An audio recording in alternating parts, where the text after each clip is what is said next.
Vale, bueno, yo soy Ana y os voy a hacer un poco un contexto de la legislación a nivel de España y a nivel de Europa del tema de la maternidad subrogada y os voy a plantear los debates que ahora mismo están más en vogue de este tema, ¿vale? Para empezar, quiero definir un poco qué es la maternidad o la gestación subrogada o el vientre de alquiler.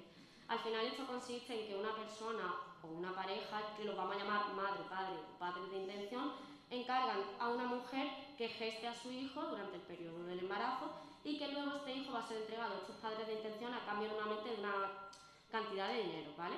Es una técnica bastante reciente, el primer caso se dio en Michigan en 1976 y se da mucho en diferentes situaciones normalmente de o bien parejas homosexuales, ya sean mujeres o hombres, o bien madres y padres solteros, o bien parejas heterosexuales con problemas normalmente médicos de tipo histerectomía, fracasos de FIV, abortos de repetición, etc. Entonces, tenemos varios tipos de gestación subrogada. En función un poco del papel que haga la gestante, podemos encontrar la gestación subrogada tradicional, en la que la mujer gestante porta el vientre como tal y además aporta su carga genética, aporta sus gametos, ¿no? Es inseminada o bien por un donante o bien por el padre de intención y ella se encarga de gestar al hijo y luego es entregado. Actualmente hay otro tipo de gestación que consiste en la gestación gestacional como tal, en la que la madre gestante solo porta al bebé durante los 9 meses, no aporta la carga genética, ¿vale? También podemos encontrar, dependiendo de la intencionalidad que tiene esa gestante, otros dos tipos de gestación subrogada, en función de si fuera gestación subrogada comercial o dolorosa, si a esa madre gestante los padres de intención le aportan una cuantiosa cantidad de dinero por criar a su hijo y luego ser entregado a ellos, o bien puede ser de forma altruista. Altruista consiste en que la propia mujer, de forma por solidaridad o por empatía, gesta a ese hijo durante los 9 meses y luego es entregado a estos padres de intención, ¿vale? Bueno, quiero situar un poco de cómo está la situación de España con este tema, ¿no? Por supuesto, a nivel de la legislación, en el Código Civil está totalmente penado, ¿vale? El Código Civil lo que dice es que la madre, tanto biológica como legal, es la mujer que gesta y no la mujer que aporta los óvulos como tal. En cuanto a nuestro marco legislativo, la técnica de reproducción que tenemos, o sea, la Ley de Técnica de Reproducción Humana y Asistida de 2006, nos dice que la gestación subrogada está totalmente prohibida y totalmente negada. De hecho, esa madre gestante puede cancelar ese contrato que ha hecho con los padres de intención en cualquier momento, revocarlo, incluso cuando este niño ya ha nacido. Es verdad que en España no hay una sanción como tal que nos indique que no hay un castigo como tal ante la gestación subrogada, pero si leemos el Código Penal hay varios artículos que nos indican que si una persona o una pareja entrega un hijo a otras personas a cambio de un dinero, puede entrar en prisión de 2 a 5 años y se le puede suspender totalmente la tutela legal. Hay una problemática porque a pesar de que es totalmente ilegal en España, esta técnica se sigue produciendo en muchos otros países donde es legal. Entonces el problema es que las parejas que hagan esta técnica fuera de estos países, que sean españolas, esos niños que nacen por fruto de gestación subrogada se quedan totalmente desamparados. Entonces en 2010 la Dirección General del Registro de Notariado emitió una resolución que permitía a estos niños inscribirse como españoles siempre y cuando, un poco entre comillas, hubiera un decreto o una ley que dijera que estas mujeres gestantes que han estado en otros países se les ha respetado los derechos y tal. Simplemente por el hecho de que estos niños no se queden totalmente desamparados y por proteger al menor. Vale. Esto a nivel español. ¿Cómo nos encontramos a nivel europeo? A nivel europeo está totalmente prohibida también. Tenemos la resolución de 1989, que es un poquito antigua, a ver si la actualizan, pero viene a decir lo mismo, que se pena cualquier forma de maternidad realizada o bien bajo comisión o bien bajo mediación comercial. Está totalmente prohibido. Como podéis ver, en la gran mayoría de los países europeos está prohibido, ya sea Alemania, Portugal, Dinamarca, Suecia, España, pero hay países donde se permite gestación subrogada de forma altruista. Es muy curioso porque, por ejemplo, en Reino Unido se permite bajo muchísimas condiciones la gestación subrogada altruista. Luego tenemos los países donde no hay leyes sobre tal, no existe, o sea, es totalmente alegal, como puede ser Polonia y República Checa. Hay países donde sí está permitido, como puede ser México, como puede ser Ucrania, algunos estados de Estados Unidos, Rusia, Kazajistán, India y Georgia. Y hay algunos países de África donde no está totalmente prohibida y entonces también se practica mucho. La gestación subrogada al final es una técnica súper criticable y súper cuestionable a nivel moral, judicial, ético, en todos los niveles. Pero a pesar de esto, se sigue practicando cada vez más. Entonces se nos plantean muchísimos problemas, ¿no? Y nuestros políticos pues, que tienen que estar actualizando sobre el tema, porque a pesar de que tiene muchísimas dudas y de que está prohibido en la gran parte de los países desarrollados, cada vez se practica más. Entonces, yo he querido plantear aquí como 4 puntos que me han parecido bastante importantes a favor y en contra de la gestación subrogada. En primer lugar, quiero hablar del derecho a la reproducción. Las personas, los autores que están a favor, lo que dicen es que para muchísimas personas que tienen problemas generalmente médicos, puede ser la única manera de concebir un hijo.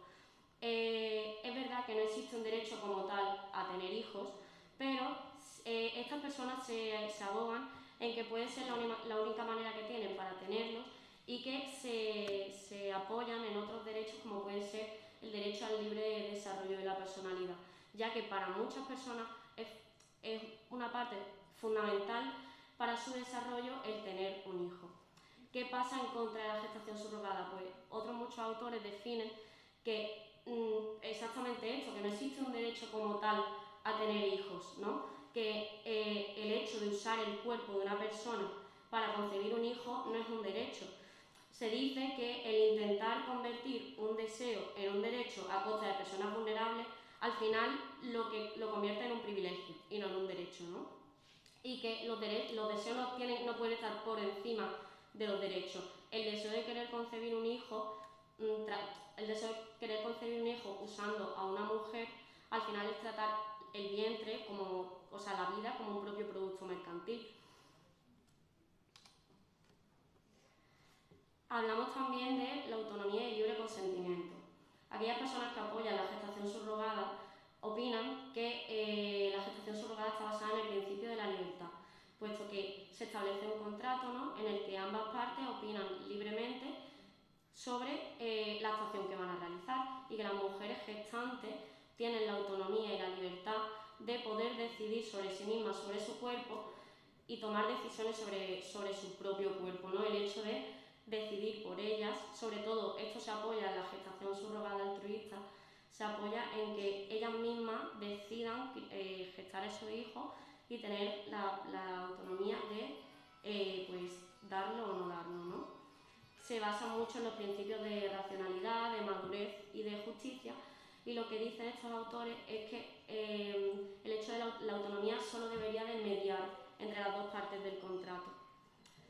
Por otra parte, y en contra de esto, lo que explican muchísimos autores es que hay muchos factores que condicionan la libre autonomía de la persona, factores como son la propia supervivencia, ¿no? Porque al final, si una mujer, que normalmente son mujeres de los sectores más vulnerables de los países donde está permitido, ¿no?, no tiene cubierto sus necesidades básicas, la autonomía y la libertad de decidir sobre su cuerpo pues se condiciona. Entonces, ¿qué pasa? Que no es del todo libre esta mujer para decidir sobre su propio cuerpo. Además que suelen ser, cuando se firman estos contratos, suelen ser contratos escritos con un carácter judicial, suelen ser escritos en inglés, y la gran mayoría de las mujeres que prestan que van a ser las mujeres gestantes que prestan su cuerpo, para empezar no suelen saber leer y mucho menos no saben inglés, ¿no? Si nos vamos a los estados de Estados Unidos donde está permitido, pasa un poco igual. No suelen ser las mujeres de altas clases las que se ofrecen para estos contratos de gestación subrogada, sino que suelen ser las mujeres de sectores más vulnerables y país donde derechos fundamentales como es los servicios sociales en fin, derechos fundamentales no escasean. Entonces al final no es una libre decisión en la autonomía como tal. Esto también nos indica y nos hace ver la gran diferencia que hay entre las mujeres más vulnerables y las mujeres ricas. Habría ahí una brecha súper grande. Encontré un estudio que decía, hizo muchísimas encuestas a muchísimas mujeres de gestación subrogada, ¿no? Y me llamó mucho la atención porque decía que el consentimiento informado en casi ninguna de ellas estaba presente, que no sabían que iban a sufrir riesgo para su salud. La mayoría no eran conscientes de la sobrecarga hormonal en la que se iban a ver envueltas en caso, por ejemplo, de FIT. Y lo que más me llamó la atención es que ninguna de las madres entrevistadas recibió atención postnatal después del parto. En cuanto a la comercialización, a favor de la gestación subrogada, se vuelve a reiterar un poco el tema de la gestación subrogada altruista y que se establece que el dinero que se aporta a estas mujeres no debe de tratarse como un contrato, no debe de tratarse como una compraventa, sino que debe de servir para cubrir simplemente pues, las molestias que estamos acarreando al final generando un embarazo en esta mujer, las molestias de fármacos médicos, de consultas, de todas las cosas que necesite esa mujer a lo largo del embarazo y del parto. No como una compensación económica por un intercambio, ¿no?, mercantil. En contra, pues se reitera un poquito el mismo tema, ¿no?, que al final el hecho de que haya un intercambio económico por gestar un hijo hacia otras personas es tratar como al hijo y a la madre gestante como un producto mercantil y que por lo menos al menos debe ser cuestionable. Bueno, en cuanto al interés del niño, este dato me llamó muchísimo la atención porque en los estudios más recientes que he encontrado se dice que nacen cada año más de 200.000 niños por gestación subrogada. Obviamente es un dato muy inexacto porque en la mayoría de los países es totalmente ilegal, entonces se hacen estimaciones. Entiendo que 200.000 no, perdón, 20.000, que los datos reales tienen que ser bastante mayores. Si esto fuera así, ya superaría al número de niños adoptados anualmente, ¿vale? Podemos encontrarnos ante diferentes situaciones en el caso de la gestación subrogada. Como he comentado antes, la madre gestante podría o no aportar su gameto. Entonces nos encontramos ante la situación, por ejemplo, de que los dos padres de intención, madre y padre, aporten su gameto y la madre gestante solo aporte el útero. Entonces la carga genética sí pertenecería a los padres de intención. Pero puede pasar también que ambos gametos pertenezcan a donantes y que la madre gestante solo aporte el útero. En este caso nos encontraríamos ante una problemática entre muchas que tiene esta situación, que es que nos encontraríamos ante tres supuestas madres, porque tendríamos una madre genética, por decirlo así, una madre gestante y una madre criante, ¿no?